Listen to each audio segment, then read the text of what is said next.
Bien, vamos directo al para tener grano. un 8% de descuento adicional. Recordad que todo lo que Internet no es más que una burbuja y que lo que parece que quiere todo el mundo no es más que ruido. Las redes sociales pueden darnos un panorama completamente distorsionado de la realidad. Parece que todo el mundo quiere algo cuando la realidad es que estamos ante una minoría ruidosa. Esto es algo que lleva pasando toda la vida, solo que ahora somos más conscientes gracias a Reddit, Twitter, Facebook, YouTube, etcétera, etcétera. Hoy quiero que traslademos esta temática al mundo de los videojuegos, que hablemos de esos títulos que la comunidad de A ver, la verdad es que la minoría suele hacer mucho ruido, ya lo dijo. Y no es solo con los juegos, es con un chingo de cosas. Más que todo con películas se notaba mucho. jugadores pidió con mucha insistencia, pero que cuando finalmente se hicieron realidad, nadie compró. Fracasos históricos de los que duelen y que dejan claro que, aunque hay otros factores adicionales de por medio, como malas políticas o malas ventanas de lanzamiento, el ruido no deja de ser ruido, y al final no somos tantos los que compramos esos juegos que se piden con tanta insistencia. Coged unas buenas patatuelas y que disfrutéis del vídeo, gente. Os habla Al para la Caverna del Gamer, y ¡vamos allá!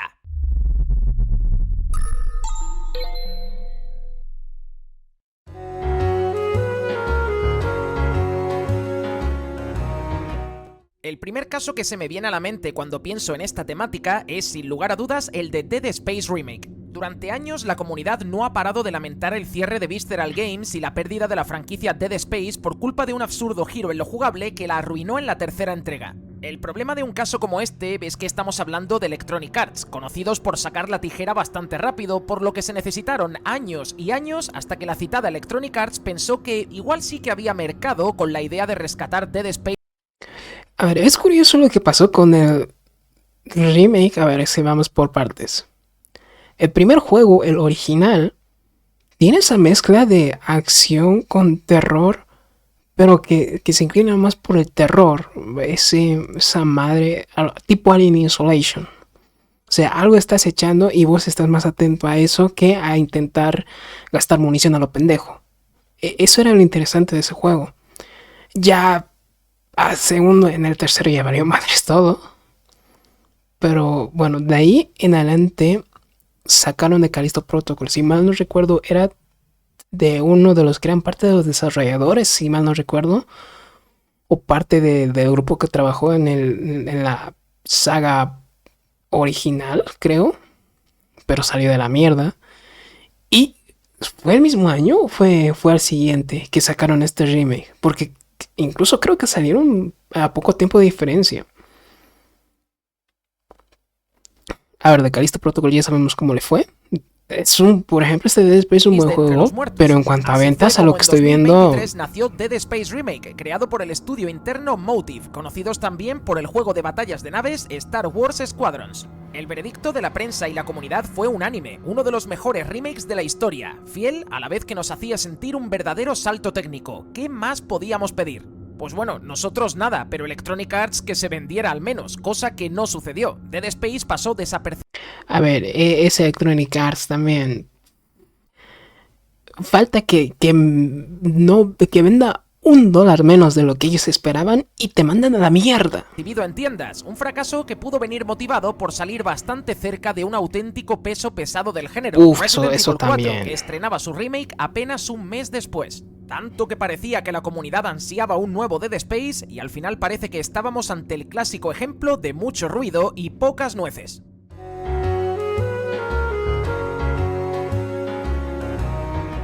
Nos vamos ahora a tiempos retro de la sexta generación para hablar de Beautiful Joe, uno de los títulos más simpáticos de la generación de GameCube. Creado Esa por la madre no me suena de nada, la verdad. Hideki Kamiya a la cabeza, este beat'em up de avance lateral tenía el objetivo de ser una especie de parodia del cine de superhéroes que vendría acompañada de un estilo de arte propio del estudio subsidiario de Capcom. El cel shading era espectacular, el bueno de Joe era un personaje que se comía la pantalla y jugablemente era una delicia. Aunque inicialmente la exclusiva fue de GameCube, la insistente petición de un port para PS2 se hizo realidad, lo que llevó a que la secuela se lanzara para ambos sistemas de forma simultánea. Si tantas ganas había de Beautiful Joe 2, de esta forma se vendería mejor, ¿no? Pues tristemente no. El primer Beautiful Joe vendió unas 300.000 copias a nivel mundial, muy poquito, por lo que se esperaba que la secuela vendiera mucho más ahora que la saga había ganado cierta popularidad, pero tampoco.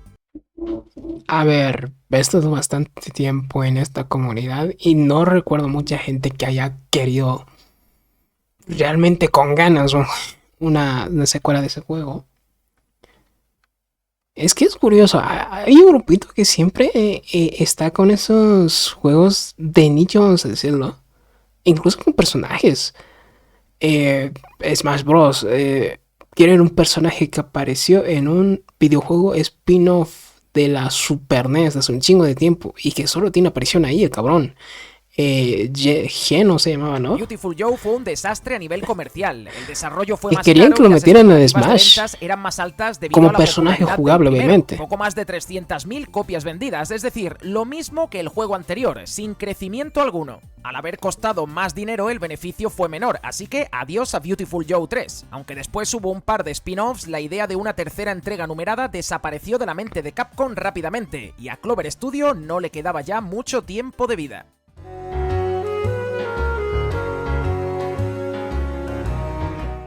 Creo que la mayoría de los fans del JRPG estaremos de acuerdo en que Chrono Trigger es uno de los mejores exponentes de la historia del género. Un juego con un arte alucinante nacido de la mente de Akira Toriyama, una historia con multitud de finales y variables y un combate en la línea de Uf, es que en el tema de Chrono había RPGs... sentado las bases para hacer historia del mismo modo que lo hicieron Final Fantasy y Dragon Quest. Con aproximadamente 2.700.000 copias entre las versiones de Super Nintendo y PlayStation 1, estaba claro que los fans querían una secuela. Chrono Trigger tenía que continuar y Squaresoft... Es que el tema con estos RPGs, si bien son clásicos, la cosa es que tienes que darte el momento para jugarlo. O sea, no es que se arme un FOMO y todo el mundo a jugar algo parecido a The Expedition, sino que son juegos que tú tienes que tener las ganas de jugarlo. No sé si me dejo entender. Es algo parecido a Undertale. Porque de a fuerzas obviamente es popular y tú ves el juego y dices, nah. Pero ya cuando quieres probarlo de tal cual, sí... nos hizo caso. Es como no de tienes que buscar el momento adecuado. En 1999 llegó Chrono Cross, una secuela de Chrono Trigger, pero que en realidad no era tan fácil de identificar como secuela. No tenemos a los mismos protagonistas ni tenemos la misma ambientación. Pertenecen al mismo universo, sí, pero casi parecía una franquicia diferente. Aunque recibió muy buenas valoraciones, Chrono Cross vendió prácticamente la mitad que Trigger y Squaresoft lo interpretó como una carencia total de interés, pero ¿no teníamos interés en la saga o lo que queríamos verdaderamente era un Chrono Trigger 2? Más bien esto último, por eso mucha gente no lo compró y por eso sigue sin existir a día de hoy una tercera parte o un remake de Trigger, aunque la esperanza... Es que claro, la mayoría quería los mismos personajes más que otra entrega de la saga que suceda en el mismo universo. No se pierde. Como curiosidad, comentaros que sumando todas las versiones, ports y remasters incluidos de cada uno, Trigger lleva vendidas 5 millones de copias, mientras que Chrono Cross lleva 1,8 millones. La diferencia de interés es notable, ¿no os parece?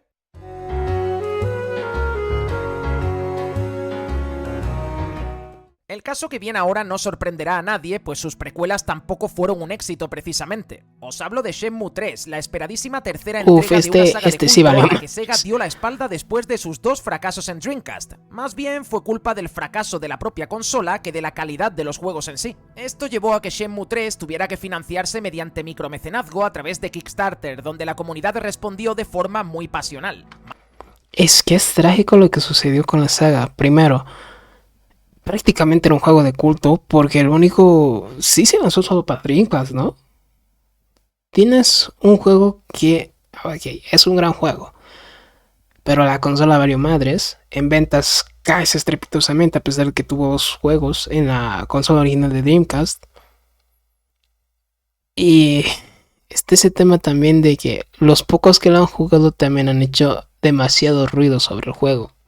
Más de 6 millones de dólares recaudados en donaciones. Es que claro, y ya en el momento de sacar una secuela, la saga estaba un poco olvidada. Que permitieron al equipo de ESNet poder crear el juego, pero ¿qué pasó? Pues que se la volvió a pegar en ventas, y esta vez el golpe fue mayor donde menos se lo esperaban, Japón. Shenmue 3 fue un batacazo a nivel comercial, consecuencia de una espera demasiado larga entre secuelas. Habían pasado 20 años desde el segundo Shenmue, lo cual había provocado una desconexión en gran parte del fandom de la franquicia.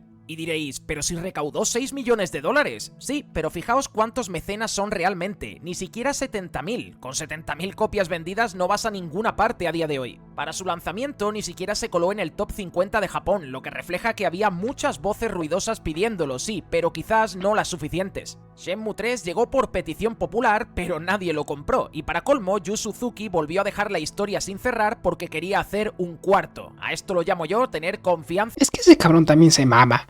ciega. O sea, mételo todo de una para no... para dar un cierre por lo menos. Puede que uno de los casos más conocidos del panorama moderno sea el de Alan Wake 2. ¿Cuántos años nos habremos Mismo caso, o sea, hay gente que te dice que esta es la mamá del juego, pero no es la cantidad suficiente de gente como para aclamar una secuela. pasado los fans del terror cabrón, ¿qué pidiendo hice? el regreso del escritor de Cauldron Lake? El primer Alan Wake fue lanzado como exclusiva para Xbox 360, se convirtió rápidamente en un videojuego de culto y su secuela dentro del mismo universo, Control, pasó por la misma valoración de joya de culto. A ver, el problema también aquí fue que no está en Steam el juego, o el Alan Wake 2 por lo menos no está en Steam. Los cabrones de Epic dijeron, en vez de mejorar la tienda o la plataforma en donde ofrecemos los juegos, mejor adueñémonos de los juegos que se supone que siendo ya van a atraer gente. Y esos cabrones no consideraron que el juego técnicamente es de culto. La secuela numerada parecía que nunca iba a llegar, pero finalmente nuestros ruegos fueron escuchados gracias, entre comillas, a Epic Games. Y ahora entenderéis por qué digo gracias, entre comillas. Habiendo lanzado previamente un remaster del primer Alan Wake para hacerlo multiplataforma y refrescar la memoria, en 2023 se lanzó el ansiado Alan Wake 2, título que 2 años y medio después todavía no es considerado rentable para Remedy. ¿Y por qué? Pues aquí viene lo de las comillas, más por culpa de Epic que de Remedy. Alan Wake 2 se lanzó con dos políticas bastante feas de inicio. La primera es que llegaría sin Eso también, física, ya a estas solo alturas, digital. Y la segunda, que en PC sería exclusivo. ¿para qué lo vas a de seguir Store, haciendo aunque exclusivo? Con el tiempo finalmente llegó la versión física. Si tu plataforma está valiendo demasiado verga. tarde, la Cabrón, exclusiva con Epic permanece. aumentaron el precio de los pavos. O sea, son los mismos precios, pero los hijos de su puta madre redujeron la cantidad de pavos que compras. Mismo precio, menos pavos. Que se vayan a la verga, la verdad. O De sea, forma que no muchos mames. jugadores se negaron a comprarlo porque no estaba en Steam. Se puede decir que este no lo compró nadie fue porque Epic tensó la cuerda, puso a prueba la paciencia de los jugadores y la respuesta fue abrumadoramente negativa. Triste que después de 13 años de espera para la segunda entrega, un juego tan maravilloso como Alan Wake 2 fracase. Muy triste.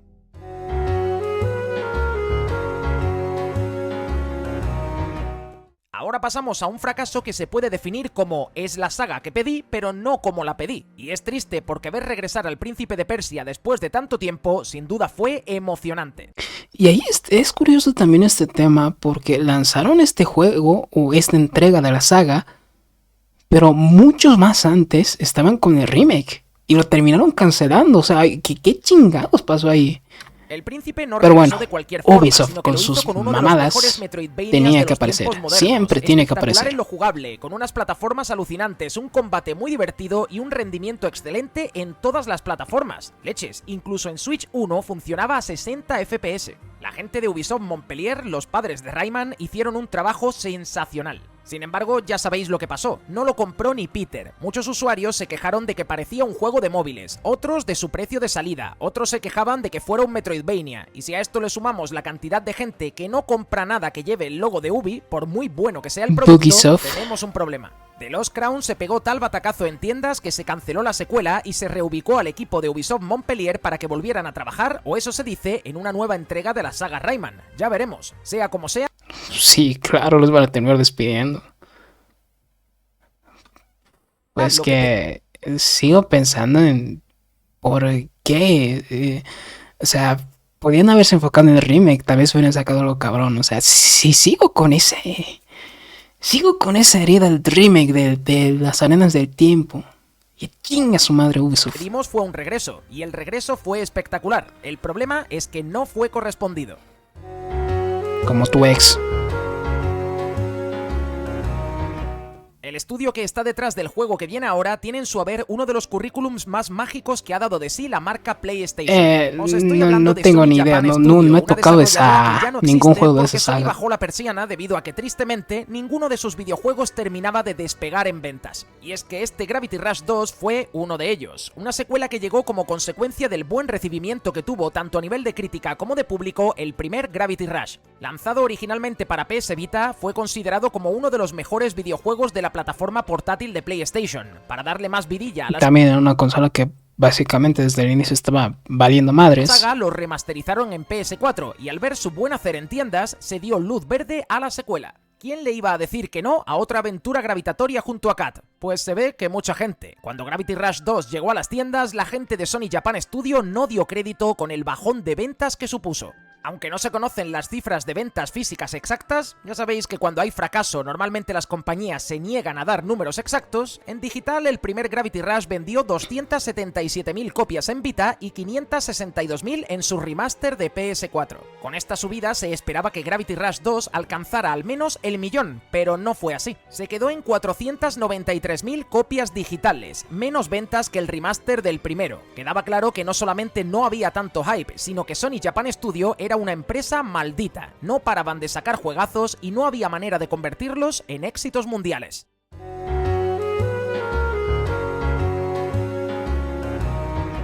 Y venga gente, que terminamos. Las cosas como son, que exista Bayonetta 3 es todo un milagro, y más milagroso todavía es que muy cerquita en el tiempo se lanzara también Bayonetta. Este también es el mismo caso, o sea, el personaje lo reconoces, pero a ver, es que no sé si entra en esa categoría, pero puta, es que lo reconoces por la página naranja o por el rule, ahí está, lo dije. No, pero a ver, los juegos, el primer juego sí, no recuerdo, estuvo en multiplataforma. La secuela creo que solo estuvo exclusivo para Switch, o sea, ya ni lo topé, la verdad. O sea, recién me enteré que tenía una secuela cuando anunciaron el 3. A chinga, sacaron el 2, La no saga de la mames. Bruja de Umbra nunca fue un éxito. De hecho, tuvo que ser rescatada por Nintendo, ya que Sega decidió abandonarla completamente tras el fracaso del primer juego. Y aunque es cierto que la Gran N le dio una segunda, una tercera y una cuarta oportunidad, parece que no había tantas voces dispuestas a comprarla como sí a pedirla. Bayonetta 3 ha llegado con mucho esfuerzo al millón de copias vendidas, mientras que Origins ni siquiera ha alcanzado esa cifra. Si tenemos en cuenta que muchos exclusivos de Nintendo se suelen mover en unas cifras estratosféricas, sin duda ver a un emblema del hack and slash como Bayonetta quedarse en estos números es muy triste. De nuevo estamos ante un caso de fandom lo suficientemente pasional como para pedir insistentemente una nueva entrega, pero no lo suficientemente grande como para que esa entrega salga rentable del todo. Y bueno gente, con esto terminamos el vídeo de hoy. Es triste. Y es que estamos en tiempos donde funciona así. Bueno, siempre funcionaba así, pero ahora es hecho más descarado de alguna manera.